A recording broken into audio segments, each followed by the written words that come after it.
This is it. Yan na. Ah, yan. Yung mga naiwan, mga konting lupa sa ilalim, diyan sa baba, hindi na pag kinukuha ng backhoe, nalalaglag lang ulit yung natitibag. So, ganyan na. Siguro, tao na ang maglilinis niyan. Andun na siya sa kabila.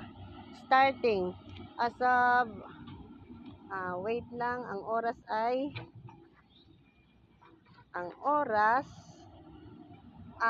4:33 PM.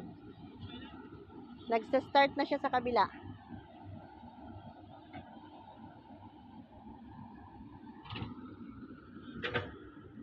Eto na yan. Eto na ang ang iyong swimming pan.